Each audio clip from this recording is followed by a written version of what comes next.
አይበለውና እስር ቤት የመግባት ኬዝ ቢያጋጥማችሁ ማምለጥን በፍጹም አማራጭ አድርጋችሁ አትወሰዱት። ይልቁንም የፍርድ ጊዜ በትዕግስት ጠብቁ፣ መጨረስ የተሻለ ነው። በዚህ ቪዲዮ በአስገራሚ ሁኔታ ከእስር ቤት ሲያመልጡ በካሜራ የተቀረጹ አነጋጋሪ ሰዎች እናያለን። ከዛ በፊት በማጣፈጫችን ትንሽ ቆይታ እናደርጋለን። ከዛ በኋላ ወደ ሳይዝ ቱር ፕሮግራማችን የምንሻገር ይሆናል። ከእናንተ የሚጠበቀው ቻናሉን ሰብስክራይብ በማድረግ ይህን ቪዲዮ ሌሎች ደርስ ላይክ እያደረጋችሁ እስከ መጨረሻ አብራችሁ መቆየት ነው። አንድ ሰውዬ 6 ሲደመር 6 14 ነው ያለን ነው። እስቲ አይተኑ እንምጣ። እሺ የመጀመሪያው ጫማ ማስቀመጠው 0.06፣ ሌላኛው ማስቀመጠው 0.06፣ ሁለቱም ሲያስቀምጣቸው 0.14። ይሄ ሚዛን ነው አስማት ነው? ወረቀቷን ብቻ። ልጁ ግን ምን አይነት ቂም ቢኖረው ነው ሰውዬው እኮ አኮማተረው።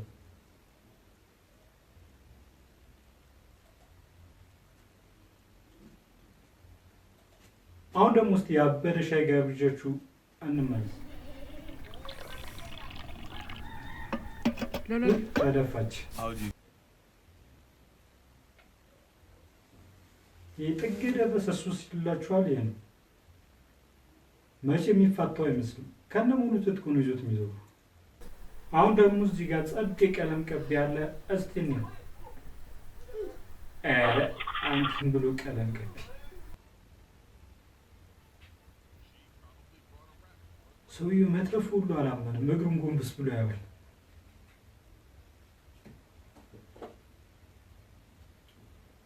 ምን አይነት እድለኝነት ነው! በዚህ ሁሉ መኪና ማላይ ታጭቷል።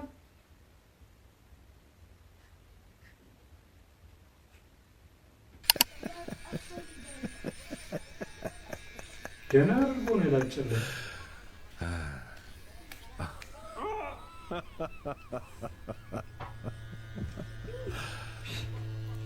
ለካ ልጁ የራሱን ጨርሶ ነው ራባት ነው። አረ በለው አለች። ወይኔ አዳዳም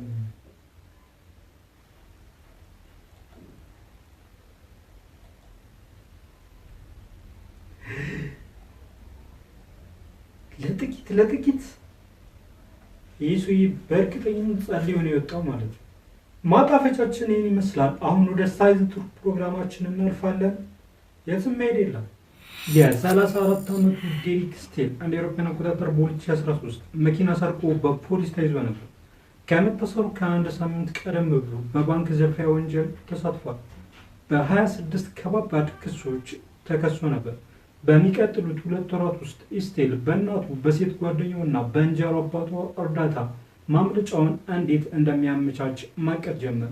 ጁላይ 8 2013 በፍርድ ቤት ችሎት ወደ ጋርላንድ ካውንቲ ተዛወረ። ይህም የሴኪሪቲ ካሜራ ቀረጻ ስቴል በእናቱ እንዲሁም በሴት ጓደኛው እንዴት እንደሚያስመልጡት ያሳያል። ከእናቱ ጋር ሲያወራ የእስረኞቹን ስልክ ሲጠቀም ያሳያል። ከዚያም በፍጥነት ስልኩን ጣለ። በቀጥታ በእስር ቤት ውስጥ በተከፈተ የእንግዳ መቀበያ መስኮት ውስጥ ዘሎ ወጣ። ከዚያም ስቴል በመጠባበቅ ላይ በነበረችው መኪና ውስጥ ዘሎ በፍጥነት ገባ። የሴት ጓደኛው የማምለጫ መኪናው ነጂ እሷ እንደነበረች ታወቀ። መርማሪዎች እንደሚሉት የኦፕሾ ስቴት ዊሊያም ሃርድዊን ምክትሎች እንዲሁም ሌሎችን በማዘናጋትና ትኩረታቸው ወደ ሌላ የቦታ ማስያዣ ክፍል በማዞር ስቴልን ለማስመለጥ ፍጹም እድል አመቻችተዋል ብሏል። በነገራችን ላይ የስቴል እናት በመጨረሻ በማስመለጧ ተይዛለች። መርማሪዎች የስልክ ንግግራቸውን ሲያዳምጡ በኮድ ንግግር የእስር ቤቱ ሰንሰለት ተበጥሷል ስትል ተደምጣ ነበር። እናም ከማምለጡ ከአንድ ወር ባነሰ ጊዜ ስቴል እና የሴት ጓደኛው በአርካንሳስ በሚገኝ ቤት ውስጥ ተገኝተው ተይዟል። አንድ የአውሮፓውያን አቆጣጠር በ2015 ስቴል ክሱን አምኖ የ32 ዓመት እስራት ተፈርዶበት፣ የሴት ጓደኛው ደግሞ በማስመለጧ የ3 ዓመት ፍርድ ጠጥታለች። አምበር ጎንዛሌዝ ከ60 ሰከንድ ባነሰ ጊዜ ውስጥ ጠረጴዛ ላይ ተቀምጣ በስልኩና በካፌዎቹ መካከል ባለው ወደ ኋላና ወደፊት ስትመላለስ ታይቷል። ከፖሊስ ነፃ ሆና የሚቀጥለውን ማምለጫው ቀላል የሁሉን ማታለያ የምትሰራ ሴት ነች። የ30 ዓመቷ አምበር ጎንዛሌዝ በስርቆትና አደንዛዥ እቃዎች በቁጥጥር ስር ዋለች። ከዛም ፖሊሶች ወደ አንድ ማስያዣ ክፍል ወስደው በካቴና አስረው ብቻዋን የቀረችው ግድግዳ ላይ አስረው እረፍት ለማድረግ ወሰኑ።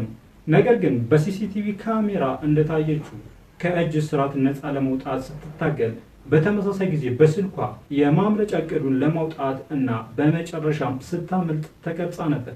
ፖሊሶች ከጊዜ በኋላ እንደገለጹት እነዚህ የእጅ ካቴናዎች ከተያዘው ክፍል ከወጣች በኋላ በተቻለ መጠን ጥብቅ በሆነ ሁኔታ እንደተቀመጡ ተነግሯል።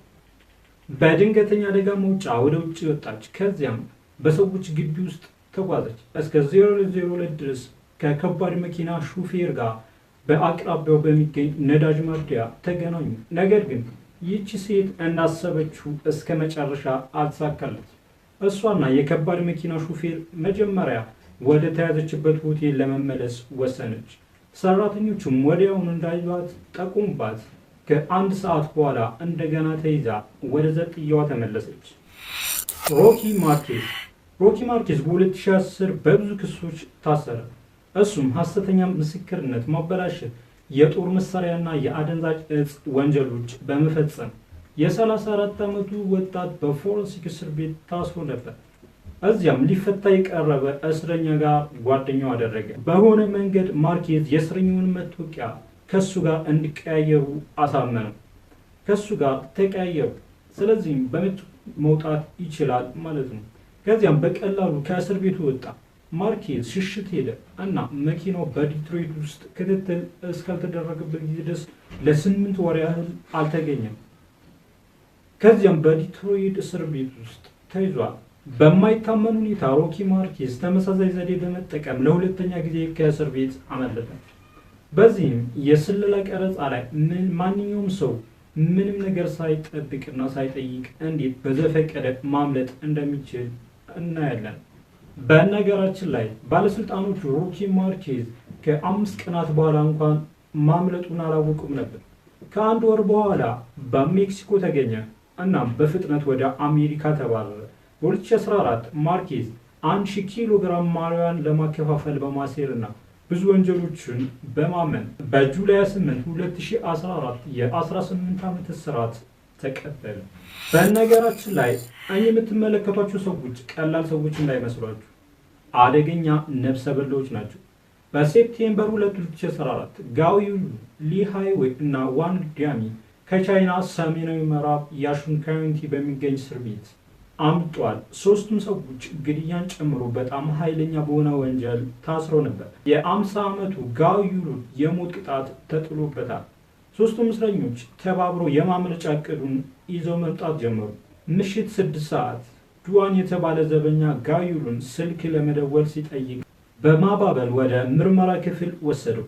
ይሉን ከገባ በኋላ ዱዋንን ማለትም ዘበኛውን አንቆ መግደል ጀመረ። ሁለቱ ከዚያም በኋላ በፍጥነት ወደ ክፍሉ ገቡ። አንቀው መግደል ጀመሩ። ከዚያም ከኪሱ ቁልፎቹን ከዱዋን ኪስ አውጥተው የፖሊስ ዩኒፎርም ለመስረቅ ተጠቀሙበት። ከዚያም 3ቱም እስረኞች ልብሱን ለብሰው አንድ በአንድ ከእስር ቤቱ መውጣት ጀመሩ። በሰዓቱ ፖሊስ እነዚህን ግለሰቦች ያሉበት ለጠቆመ ለእያንዳንዱ ሰው $20,000 ሽልማት እንደሚሰጥ ገልጾ ነበር። የዛሬ ሳይዝ ቱራችንን ይመስል ነበር። ማንኛውም ሀሳብ አስተያየት ካላችሁ ኮሜንት ላይ ጻፉልኝ። ቀጣይ በሌላ ቪዲዮ እንገናኛለን። ዓለማችን ከስፋቷ ትሰፋለች።